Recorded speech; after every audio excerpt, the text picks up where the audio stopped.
আজকে ভিডিওতে আমরা ঐকিক নিয়ম বা ইউনিটারি মেথড সম্পর্কে জানব। এই ঐকিক নিয়ম বা ইউনিটারি মেথড, এখানে ঐকিক কথাটির অর্থ কী?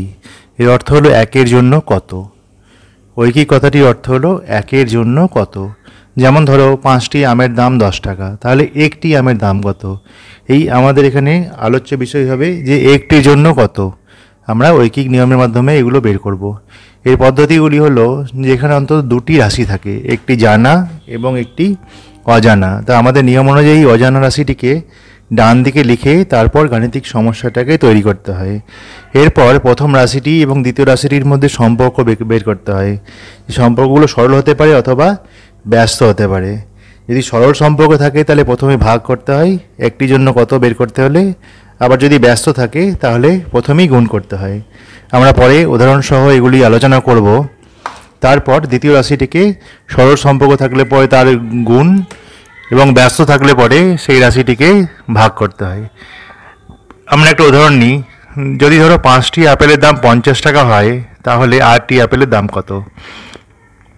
তো আমরা প্রথমে গাণিতিক সময় এখানে দেখতে পাচ্ছি যে আপেলের সংখ্যা দুবার আছে, অর্থাৎ এগুলি হলো জানা রাশি।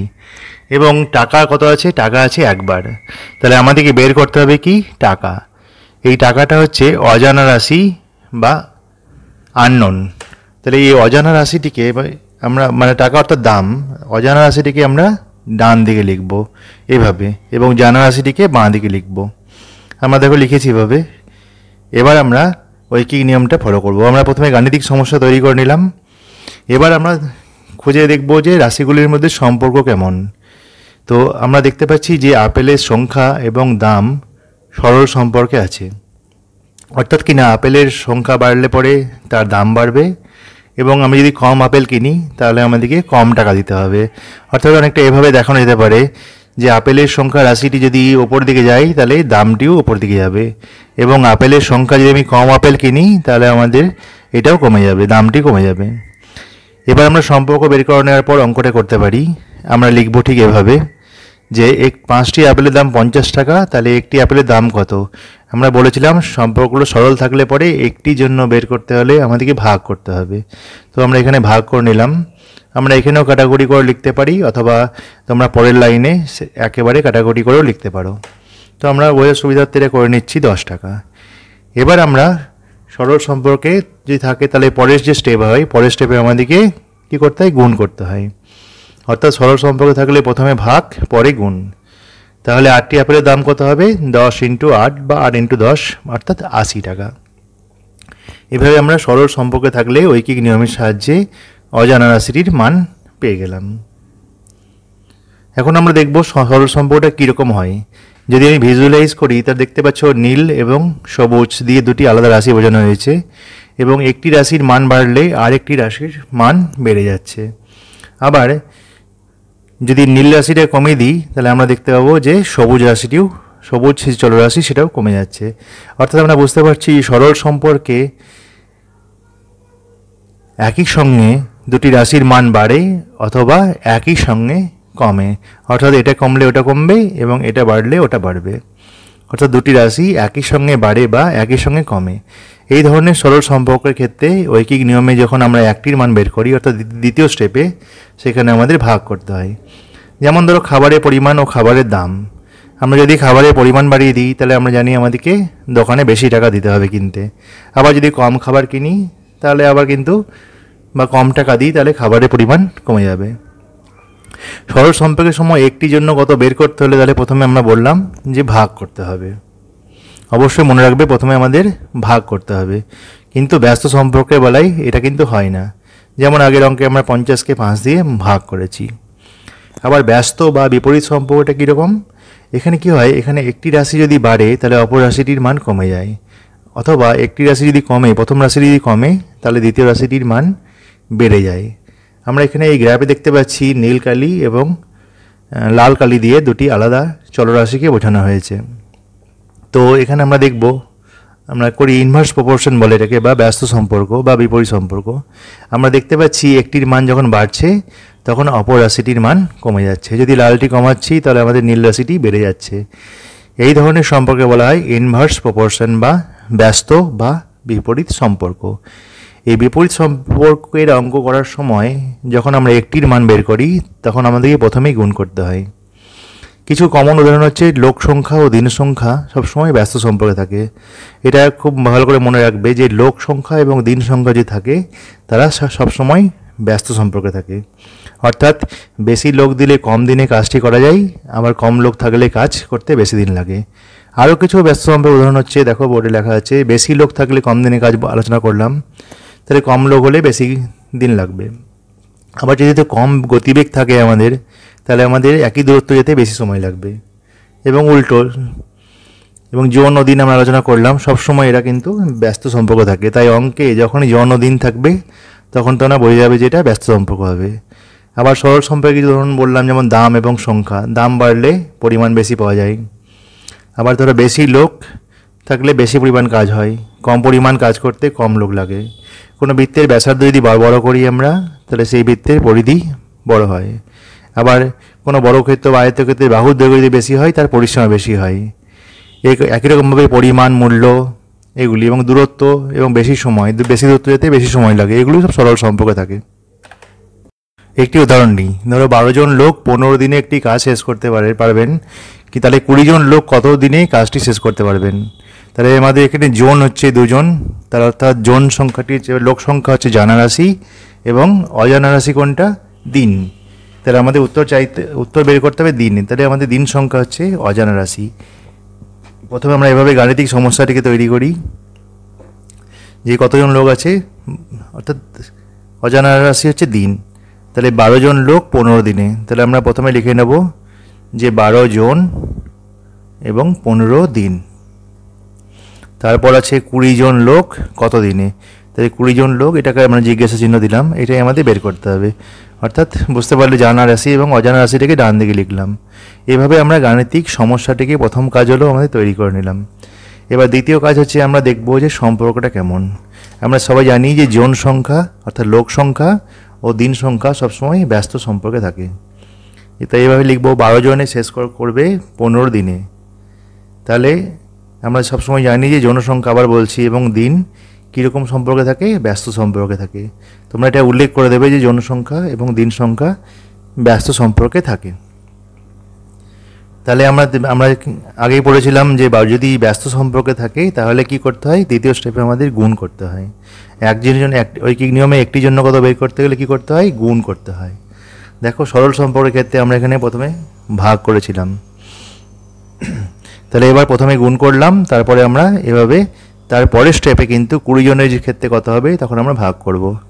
এবার আমরা ক্যালকুলেশন করে এটাকে কাটাকুটি করে আমরা দেখতে পাচ্ছি যে আমাদের উত্তর হবে, আমরা কেটে নাও, 5 × 3 = 15, 5 × 4 = 20, আবার 4কে 12 দিয়ে হবে 4 × 3 = 12, অর্থাৎ 3 × 3 মানে 9, অর্থাৎ কি না 9 দিনে কাজটি কমপ্লিট করতে পারবে। অর্থাৎ আমরা দেখলাম যে লোক বেড়ে গেলে কাজটি 15 দিনের জায়গায় 9 দিনেই হয়ে গেল। অর্থাৎ লোক বাড়লে কি হয়? দিন কমে যায়।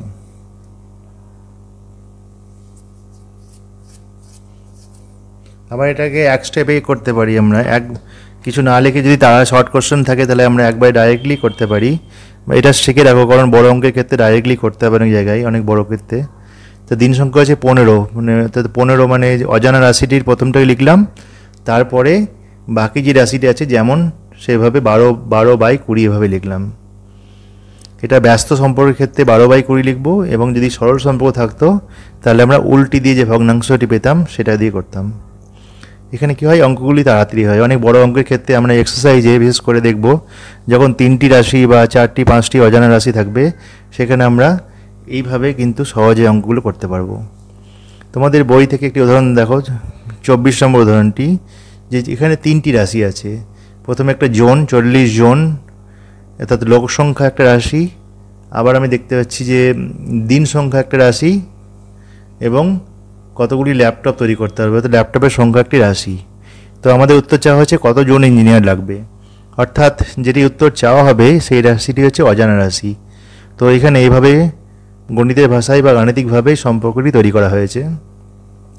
তা প্রথম স্টেপ হচ্ছে আমাদের এভাবে আমরা গাণিতিক সম্পর্কগুলোকে তৈরি করে নিই।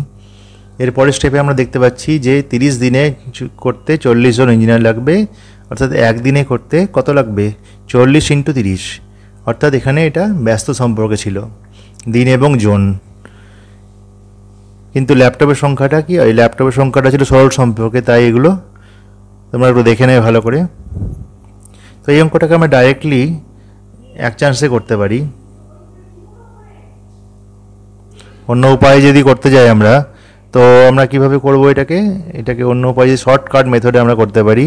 তো আমরা এখানে অজানা রাশিটির সঙ্গে কে আছে, 40, অর্থাৎ অজানা রাশিটির যে সঙ্গে যেটা আছে সেটাকে আমরা লিখব। উত্তর হবে আমাদের কত, 40 ইন্টু, প্রথমে যেটাই থাকবে অজানা রাশির সঙ্গে সেটাকে গুণ করে দেবো। এবার দেখব সময় এবং ইঞ্জিনিয়ার, জোন এবং দিন এরা ব্যস্ত সম্পর্কে আছে, তাই আমাদের কি করতে হবে, এখানে এই রাশিটিকে যেমন আছে সেইভাবেই লিখতে হবে। অর্থাৎ একটা নতুন একটা ভগ্নাংশ তৈরি করলাম, সেটা হচ্ছে 30/200। কিন্তু আমরা দেখছি ল্যাপটপের সংখ্যা এবং ইঞ্জিনিয়ারের সংখ্যা এটা হচ্ছে কি সম্পর্কে আছে, এটা হচ্ছে সরল সম্পর্কে। অর্থাৎ এখানে যে ভগ্নাংশটি দিয়ে গুণ করতে হবে সেটি হবে উল্টো, 2700/180। এবার আমরা এটাকে সিম্পলিফিকেশন করে নিলে পরে আমরা দেখতে পাচ্ছ সিম্পলিফিকেশন করছি, 0 কেটে দিলাম প্রথমে, তারপরে আমরা 2কে 2 20, আবার আমরা দেখতে পাচ্ছি 3 6 18, আরও কাটবে 3 2 6 এবং 3 9 27 এবং 2 10 20, অর্থাৎ ওপরে পড়ে থাকলো লবে 10 × 9, অর্থাৎ 90। দেখো সেম অ্যান্সার হলো, একই উত্তর হবে। এই ধরনের 3টি রাশি বা তার চেয়ে বেশি রাশি যদি থাকে তখন আমরা এই পদ্ধতিতে শর্ট উপায় করতে পারি। এবার তোমাদের বইয়ের যে এইগুলো আছে, যে শূন্যস্থানগুলো আছে, সেই শূন্যস্থানগুলো দেখো আমি করে দিয়েছি। এগুলো তোমরা তোমাদের যে উত্তরগুলো নিজে করবে, তারপরে আমার উত্তরের সঙ্গে মিলিয়ে নিতে পারো। এগুলো খুবই সহজ, 1000 টাকাকে 5 টাকা দিয়ে ভাগ করলে আমরা 200 টাকা পাবো। তোমরা দেখে নেবে এগুলো, আশা করছি তোমরা নিজেরাও করতে পারবে এগুলো। তবু উদাহরণের সঙ্গে শূন্যস্থানগুলো করে দেওয়া হয়েছে বোঝার সুবিধার্থে, তোমরা মিলিয়ে নেবে। একইভাবে অনেক সময় একই ধরনের অঙ্ক করতে যোগ বিয়োগ করতে হয়। কতদিন বেশি সময় লাগবে, আমরা 4 দিন বেশি সময় লাগবে। দেখো এই অঙ্কগুলো এগুলো তোমরা নিজেরা পড়ে দেখবে, সময়ের সুবিধার্থে, সময়ের অসুবিধার জন্য সব অঙ্ক এই ভিডিওতে ধরো বোঝানো সম্ভব নয়, এই অঙ্কটি বোঝানো হলো। এরপর তোমাদের এক্সারসাইজ থেকে 1.6 থেকে আমরা কিছু অঙ্ক দেখব। ধরো 1 নম্বরটি অঙ্ক তোমরা পড়ে নেবে যে ইছামতি নদীর পাড়ের একটি অংশ বাঁধাই করতে 40 জন শ্রমিকের 35 দিন লাগে, 28 দিনের মধ্যে এই কাজটি করতে হবে, তাহলে কত শ্রমিক লাগবে? তাহলে আমরা সহজেই বুঝতে পারছি যে আমাদের চাওয়া হচ্ছে কত জন শ্রমিক লাগবে, অর্থাৎ কি না এই শ্রমিক সংখ্যা হচ্ছে অজানা রাশি, তাই আমরা এই রাশিটিকে ডান দিকে লিখব। দিয়ে আমরা গাণিতিক সমস্যাটিকে এভাবে তৈরি করলাম। তো আমরা এখানে জানি যে কম দিনে কাজটি শেষ করতে হলে বেশি শ্রমিকের প্রয়োজন হয়, তাই দিন এবং এটাও জানি যে দিন এবং জন হচ্ছে মানে লোক সংখ্যা হচ্ছে বিপরীত সম্পর্কে থাকে, এটা আমরা আগেও বারবার বলেছি ভিডিওতে। তাহলে এবার আমরা কি করব, তাহলে দ্বিতীয় স্টেপে আমাদের 35 দিন লাগে 40 জন শ্রমিকের, অঙ্কটিকে ঘুরিয়ে লিখতে হবে, তাহলে একদিন লাগে কত গুণ হবে, এবং তৃতীয় স্টেপে কি হবে, ভাগ হবে, তারপরে ক্যালকুলেশন হবে, দিয়ে আমরা এই উত্তরটি পাবো যে এটা। তারপরে অঙ্কটা দেখো, এখানে প্রথমে 4 জন আছে, এই 4 জন কজন আছে, 4 জন। তো 4 জন কিন্তু 150টি অঙ্ক করতে পারে, কত দিনে, 6 দিনে। আমরা বুঝতে পারছি অঙ্কটি পড়ে যে আমাদের বের করতে বলেছে কত দিন লাগবে, অর্থাৎ দিন হচ্ছে আমাদের এখানে অজানা রাশি, তাই আমরা এভাবে গাণিতিক সমস্যাকে তৈরি করলাম। এখানে দেখো আমরা সবাই জানি যে জন এবং দিন হচ্ছে ব্যস্ত সম্পর্ক, কিন্তু অঙ্ক সংখ্যা ও দিন হচ্ছে সরল সম্পর্ক, কারণ সময় বাড়লে পরে আমরা সেই একই বেশি পরিমাণ অঙ্ক করতে পারি। তাহলে 4 জনের 150টি অঙ্ক করতে লাগে 6 দিন, তাহলে একজনের লাগবে কত, এটা যেহেতু ব্যস্ত সম্পর্ক প্রথমে আমরা গুণ হয়েছে এবং পরে দেখতে পাচ্ছি ভাগ হয়েছে, এবং দ্বিতীয় ক্ষেত্রে যেহেতু এটা সরল সম্পর্ক ছিল, সরল সম্পর্কের ক্ষেত্রে আমরা দেখতে পাচ্ছি যে প্রথমে কিন্তু ভাগ হয়েছে, পরে গুণ হয়েছে। তারপরে অঙ্কটি দেখো যে 3 নম্বরের অঙ্কটিতে আমরা দেখতে পাচ্ছি যে 1/3 অংশ কাজ করতে কী লাগে এবং 2/3 অংশ করতে কী লাগাবে, পালিশ করতে কতদিন লাগবে, তাহলে কত জন লাগবে, তাহলে তার জন হচ্ছে আশা করছি বুঝতে পারছো তোমরা যে জন হচ্ছে আমাদের অজানা রাশি, এবং আমরা ডান দিকে দেখো লিখেছি যে কোনটা সরল সম্পর্কে আছে এবং কোন রাশিগুলো নিজেদের মধ্যে ব্যস্ত সম্পর্কে আছে। একই রকমের অঙ্ক এবং একই পদ্ধতি ফলো করে আমরা এটা করেছি। তোমরা ভিডিওটিকে দরকার হলে পরে পজ করে ডেটাগুলো নিতে পারো এবং আশা করছি নিজেরাও তোমরা করতে পারবে। যারা করতে পারছো তারা মিলিয়ে দেখে নিও। 4 অঙ্কটা আমরা এই ধরনের কত দিন চলবে, অর্থাৎ আমাদের অজানা রাশিটা হচ্ছে কি দিন। এখানে দেখো 75 কেজি চাল খরচ হয়ে গেছে, তাহলে আমাদের কত কেজি চাল ছিল? 175 কেজি ছিল, সেখান থেকে খরচ হয়ে গেছে কত? 75 কেজি, অর্থাৎ আমাদের পড়ে আছে 100 কেজি। সেই চালে কতদিন চলবে? এবং দেখো আমরা এখানে সম্পর্কগুলো প্রথমেই তৈরি করে নিয়েছি, জন এবং দিন এবং পরিমাণের সঙ্গে দিন সম্পর্কগুলো আমরা দেখেছি যথাক্রমে ব্যস্ত এবং সরল সম্পর্কে থাকে। তাহলে এখানে দেখো আমরা এক স্টেপেই করছি। প্রথমে যে আমাদের দিন সংখ্যা আছে সেই দিন সংখ্যাকে কিন্তু আমরা প্রথমে লিখে নিয়েছি, তারপরে আমরা ভগ্নাংশ দিয়ে অঙ্কটি করেছি।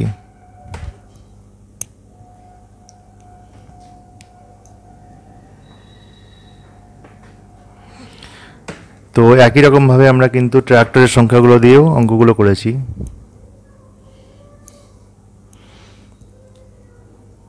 তোমরা দেখে নেবে ভিডিওগুলো পজ করে।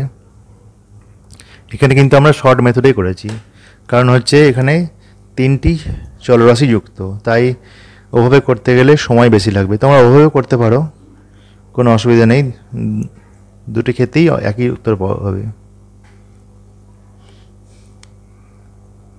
এবার 6 অঙ্কগুলো দেখো। একই রকমভাবে জেনারেটর সঙ্গে কত আমাদেরকে বের করতে বলেছে। যেটা সরল সম্পর্ক আছে সেখানে ভগ্নাংশটা কী হবে, যেমন ছিল সেরকম না লিখে উল্টোভাবে লিখবো, এবং ব্যস্ত সম্পর্কের ক্ষেত্রে কী করেছি আমরা, ভগ্নাংশগুলো যেমন ছিল সেভাবে তৈরি করেছি সোজাভাবে। এবং বাকি অঙ্কগুলোর ক্ষেত্রেও একই ধরনের পদ্ধতি ফলো করা হয়েছে।